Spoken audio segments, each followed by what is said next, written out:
Welcome back to the occasional Wednesday walks.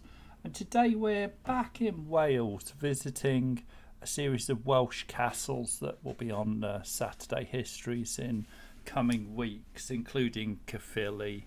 You've just seen Chepstow if you've watched it last week.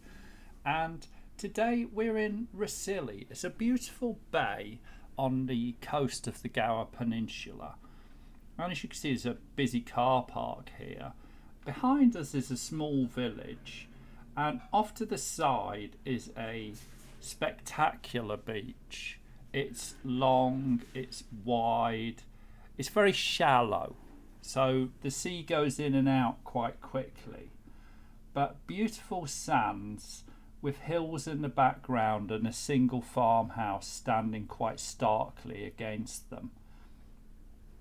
And I did want to get down to the beach, but unfortunately no chance today. You can just about make out the wreck of the Helvetia.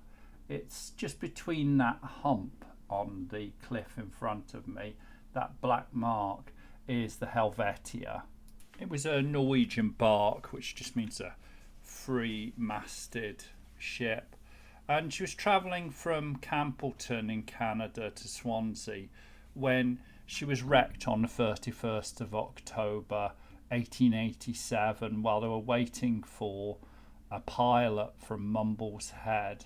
A storm blew up and she slipped anchor and ended up crashing on Rhossili Bay, having managed to round Worm's Head and trying to get some shelter in Rhossili Bay.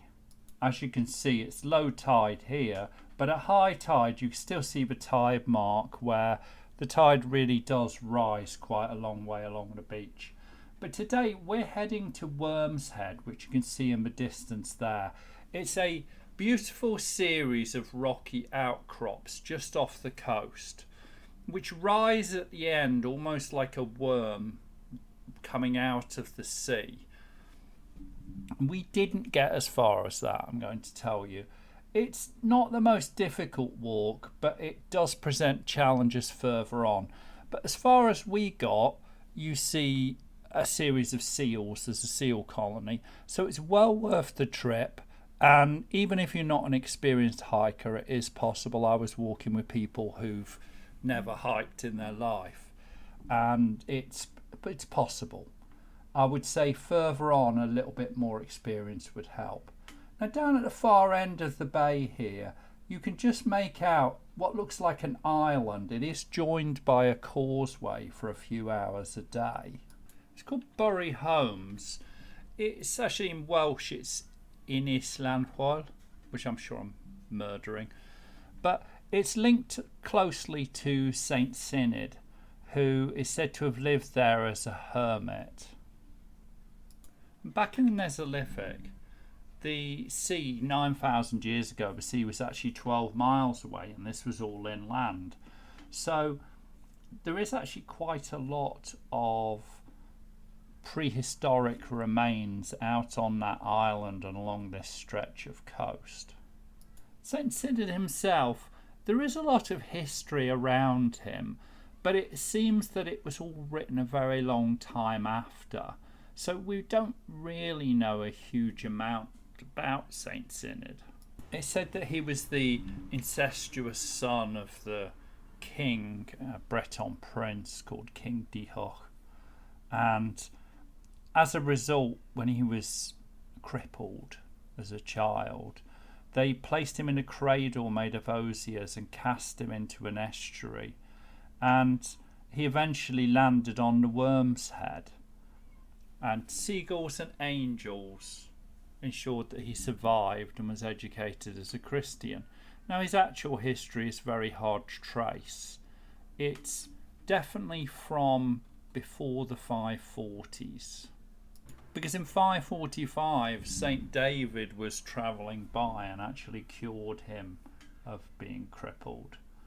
But we didn't get a chance to get over to that island. We're going to concentrate on the Worm's Head today. We're walking down a path. I would compare it if you've ever been to Old Harry's Rocks near Swanage.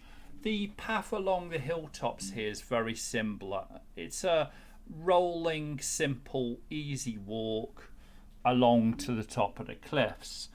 That changes a lot when we get to the far end and you have to navigate through the causeway. But the walk itself is lovely, and unlike the walk to Old Harry's Rocks, you are spoilt for choice as to where to look. You're not just rambling along a rolling, fairly flat field, but you're on one side is the whole of Rhossili Bay with the island at the far end, the beautiful farmhouse, people swimming in the surf down below, and off to the side there's a few undulating paths which are well worth taking because they give you views of this spectacular Worm's Head. And Worm's Head is really beautiful wherever you look at it from. It's very striking and alien. It almost reminds me of the Isle of Skye rather than South Wales. Don't get me wrong, South Wales is beautiful, and particularly the Gower Peninsula, but it doesn't look like the rest of the local coastline. It stands out proudly and looks very wild wherever you look at it from. But we're making our way down. You can see it ahead of us, the Worm's Head, and you can see how the Worm's Head is actually composed of a series of islands. It's not just one single island. There's the causeway, which we haven't seen yet, and then there's what's called the inner head, where you can see that sharp-sided long ridge along the Worm's Head. It's called Penpyrod in Welsh, and at the far end of that it drops down into Iniswerin before progressing round a curve over a small bridge called the Devil's Bridge onto the slimmer area which is called the Middle Head before you get to the outer head where you can see the rocky promontory standing proudly out into the sky. And now we've passed the beach. At this point we're properly on the headland, and everywhere you go you see beautiful cliffs on one side and the Worm's Head ahead. It's probably like a 20-minute walk down to the top of the cliffs if you're walking fairly briskly, but it's well worth going on this side area, not on the path itself, because you get much more spectacular views, especially as you see the Worm's Head emerging in front of you. And there's a series of small blowholes where the sea surges through the side at the end, which you can't really make out on this video. Here you get a feeling for how steep the inner head is. When we actually get there, you're going to think, well, why didn't he take those inexperienced hikers over the top of that ridge? But I think from here you can see that that's still quite a long way away. It's high and it's narrow and it's very steep. So if you've got good hiking boots and a bit of experience, it's just fine. But if you're wearing everyday trainers and don't have experience of hiking difficult distances, then it's probably better to stop at the inner head where we're going to stop today.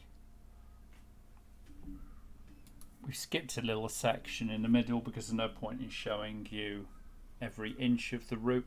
There were some lovely horses, but they were surrounded by tourists, and I don't want to film tourists for a few minutes. We're coming up the brow of the hill. We're heading towards the old Coast Guard station, and Coast Guard station now is more a sort of watch out. There's a sign that tells you when the causeway opens and closes, and it does change every day. It's worth checking the tides for Rhossili before you come here, because you do need a low tide to cross this. Would not want to cross it with the tide coming in. You will get stuck. and the causeway is quite long, as you can see here, and most of it gets covered.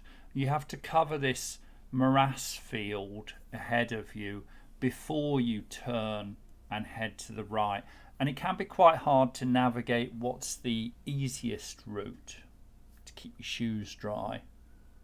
But we'll have plenty of time to talk about that on the way over, because it took us 1 hour to cross that causeway.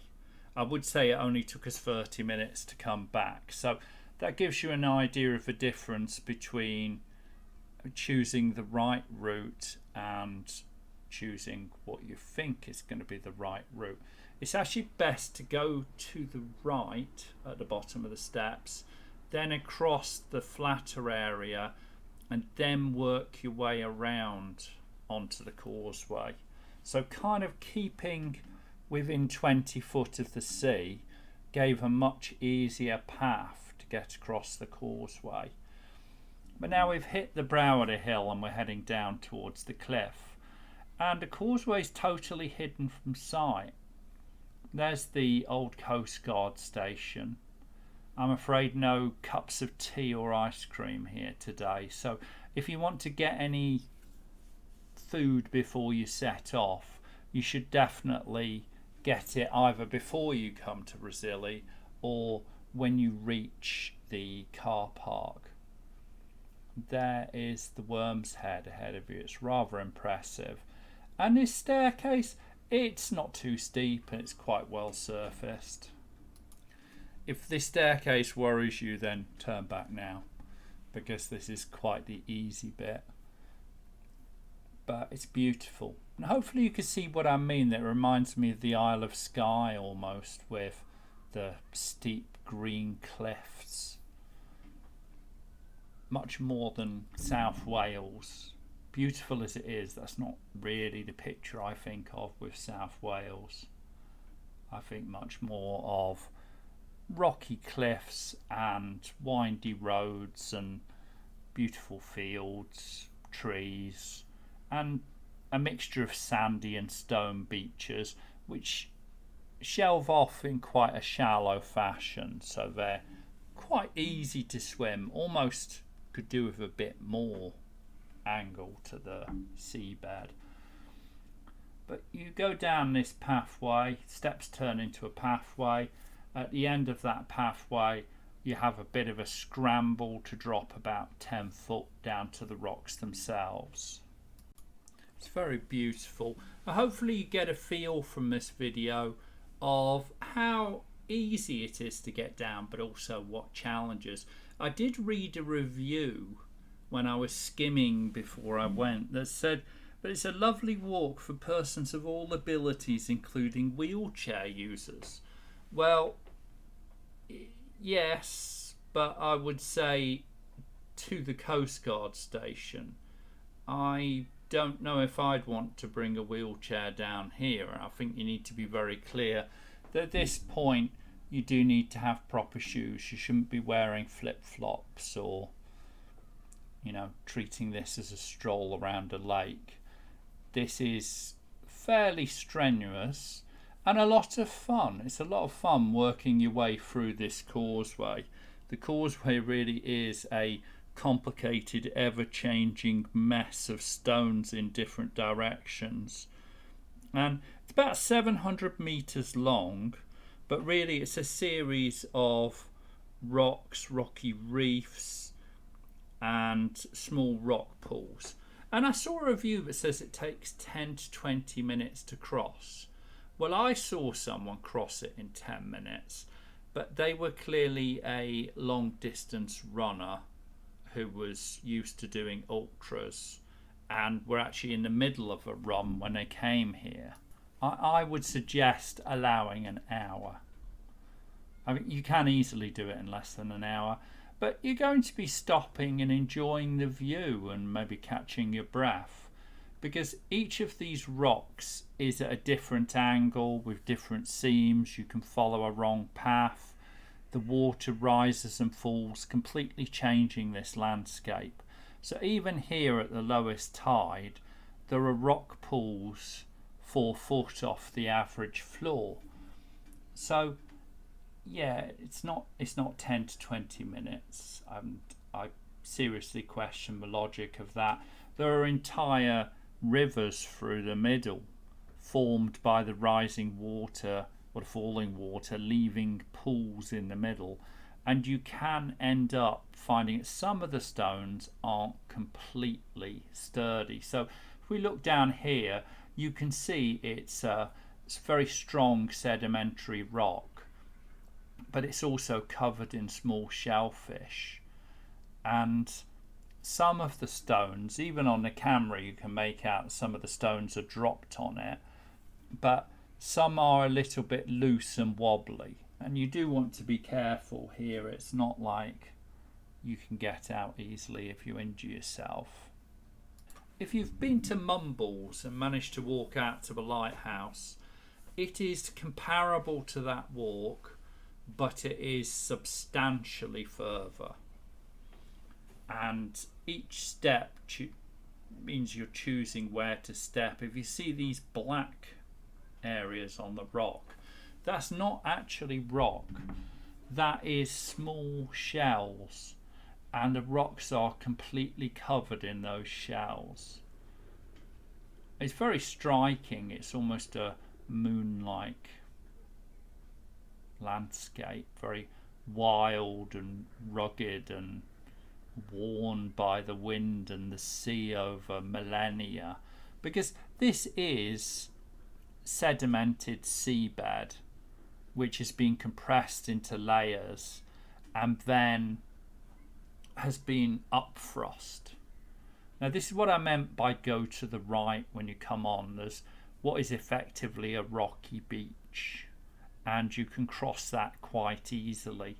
But this is just getting away to the causeway proper.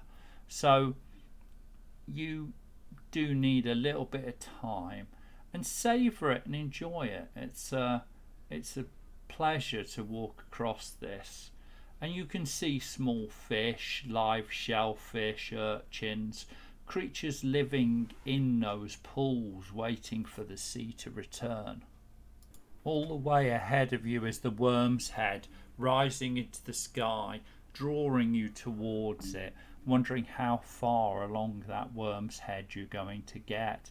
I know I'm going to return someday because I do want to cross that ridge and go to the far end of the worm's head, because it's striking, it's beautiful, and I'm sure it's wonderful for photos at the other end. All the time here you still can't see Rhossili Beach because we're quite a long way round behind the headland, and some of these stones are at quite an angle, so it's a mixture of surfaces that makes it quite interesting to walk across. And skipping slightly, at the end you climb up that sand bank that you can see one there ahead of us onto this quite flat sandy grass bank.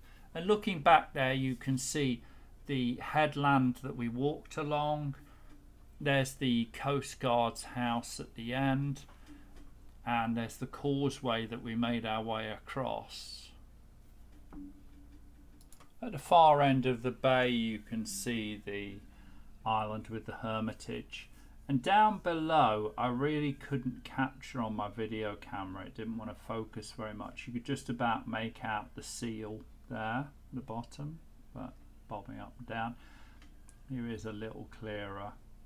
There was 6 seals sunbathing on the rocks, and then occasionally wobbling into the sea and swimming in the sea, and it was a real pleasure. We spent longer here than we did probably crossing the causeway, and it's well worth a trip. I will post some pictures on Instagram on Britain Unbound if you subscribe there, but really you get a feel for why it's worth this trip, to watch seals in their natural habitat, just lazily laying down, flapping themselves with their flippers, and occasionally looking at you. Apparently if they look at you, it means you've interfered with them.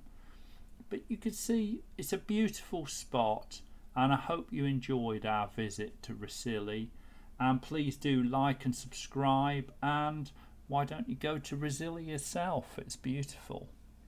In the meantime, like and subscribe, and hopefully come back on Saturday to see two beautiful Stone Age burials just outside of Cardiff. They're about 3 miles from the edge of Cardiff, and definitely in another time.